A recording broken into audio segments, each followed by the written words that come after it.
Magandang hapon sa inyo lahat. Ito po si Herbert Curia, author, promoter ng Bible Lights Promotions.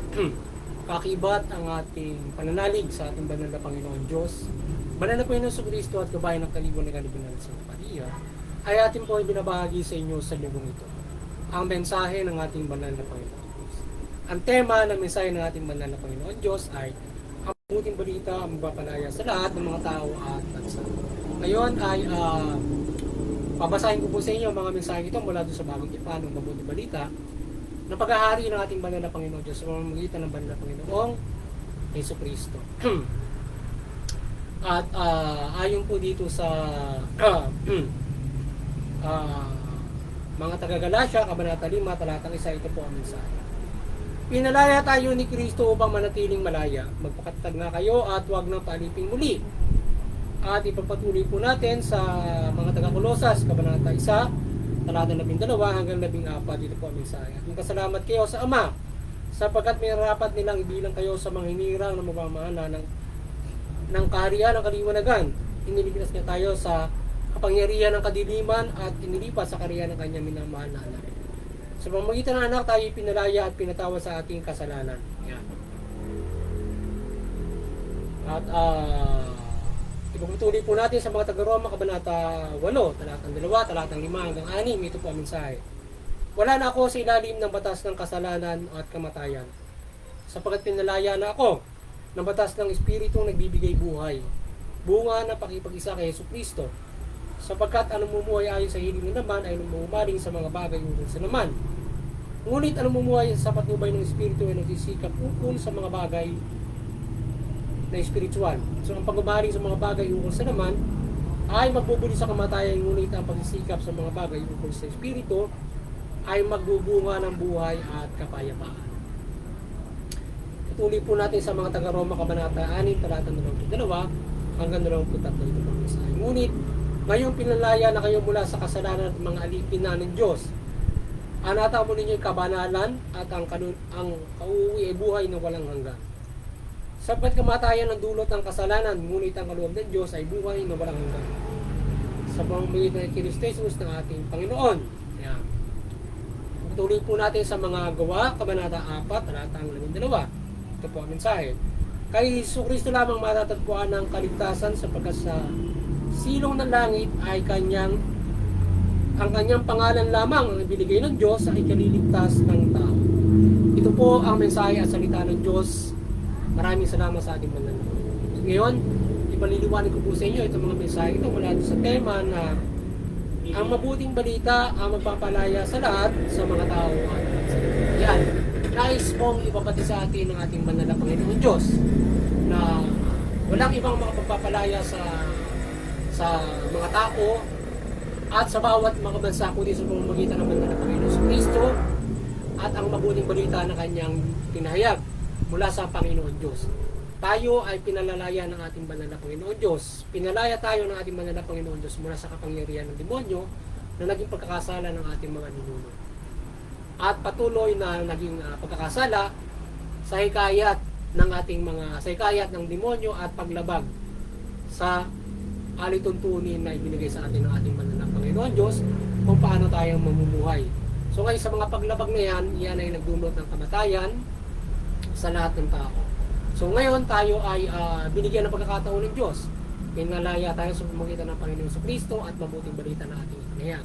Ngayon ay kung paano tayo lalaya mula doon sa mabuting balita ay ito ay hindi lamang sa isinagawa ng ating banal na Panginoon sa Kristo na pagsasakripisyo ng kanyang buhay, kundi mula doon sa pagsunod natin doon sa kanyang mga iniaral sa atin na tayo ay nais ng ating banal na Panginoon Diyos na tayo ay mamuhay maka-spiritual at hindi makalaman, upang ito ay hindi magdulo sa atin ng pagkakasala mula doon sa paglabag sa mga kautusan at hindi mabubuting mga bagay o pagkakasala, o tayo ay hindi maniwala at tanggapin ng ating banal na Panginoong Kristo, kundi patuloy na yakapin yung makalaman na pamumuhay at patuloy na mamuhay ng makasalanan.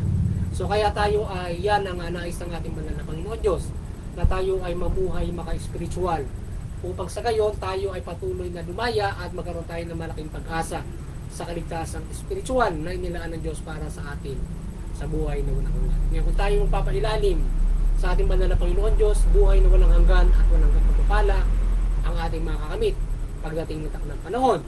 Ngayon kung tayo ay dahil sa ang Diyos ang siyang ating pinakang lumalang sa lahat at siya ang authority nating lahat, so tayo ay walang magagawa sa ating pamumuhay dito, kundi tayo ay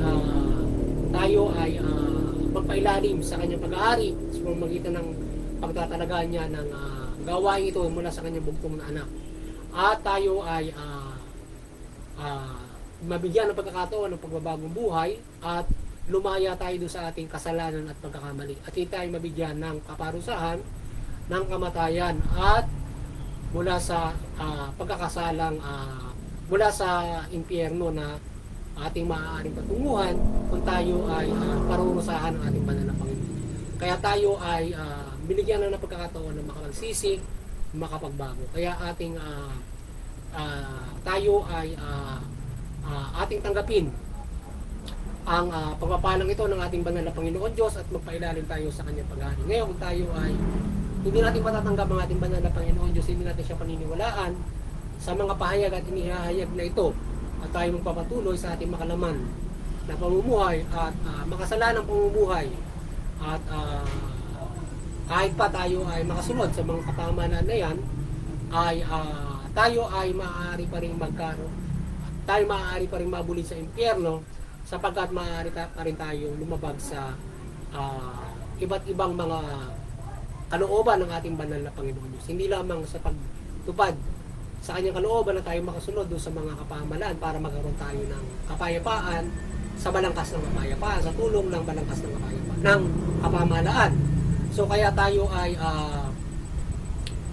upang tayo tuluyang lumaya mula doon sa kapangyarihan ng demonyo na humikayat sa ating ninuno kina Eva at Adan, at patuloy na pagkakamali natin at pagsuway mula doon sa mga hinihiyag na kautosan ng ating banal na Panginoon Diyos, ay tayo ay mamuhay maka-spiritual. So iwasan natin yung makalaman na pamumuhay. Sa gayon, tayo ay magiging malaya na doon sa mga pagkakasala. Tayo ay hindi gagawa ng mga kasamaan kung tayo ay mamumuhay maka-spiritual. So paano ba yung mamumuhay maka-spiritual? So tayo ay magiging mamuhay matuwid, makatarungan, nagpapaira ng kapayapaan, may pagmamahal sa kapwa-tao.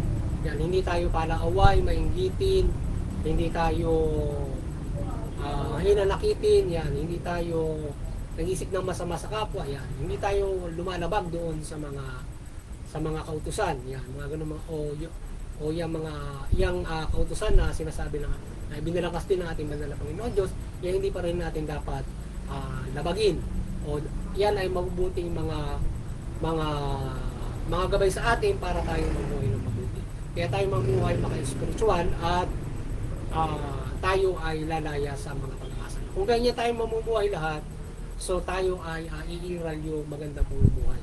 Ngayon dahil sa yung iba ay hindi naniniwala sa Diyos, niyayakap ay yung makasalanang pamumuhay, ay hindi pa rin tayo magkakaroon ng kapayapaan. Bagamat naging mabuti na ang pag-inom ng mundo ngayon, na tayo ay mayroong nagkakaisang masa, gayon kahit ganon ay nagkakaroon pa rin ng mga digmaan, mga hindi pagkakaunawa, maging mga reliyon, sapagkat mayroong kanya-kanya pa rin ng mga pansariling interes, mga hindi naniniwala. So nagkakaroon ng sigalutan, away, iba't iba pa rin mga pagkabulit sa mga pagkakasala dahil sa makalaman natin pamumuhay. So iwasan natin yung makalamang pamumuhay, o tayo ay maging mitsa ng mga pagkakasala, o tayo ay magkasala. Upang sa gayon, tayo ay magkaroon ng pagkakataon at pag-asa sa kaligtasan sa pamamagitan ng paka-spiritual na pamumuhay. Yan. So muli ay nawa ay kayo ay nagabayan naman ng The Bible Evangelizations sa inyong spiritual na pamumuhay, at kayo ay mamuhay maka-spiritual sa pamumuhay na ito na pinagkaloob sa bawat isa, at magkaroon tayo naman kayong pag-asa sa kaligtasang spiritual. Yan. Mula dito sa pagtupad ng mabuting balita o o ang sinasabi na tayo mabuhay maka-spiritual at iba't ibang mga sinasabi sa mabuting balita. Kaya tayo ay magabayan at isabuhay natin ito. So tayo ay nananampalataya at naway patuloy tayong gabayan ng ating banal na Santa Maria ng kanyang pagpapala ng kanyang kaliwanagan. O gabayan tayo ng ating banal na Panginoon Diyos, banal na Panginoon Kristo at ng banal na Espiritu Santo ng kanyang kaliwanagan mula sa pagsugo sa banal na Santa Maria na tayo ay ganyan ng gabayan niya ng kaliwanagan sa pagbabahaging ito ng mabuting balita.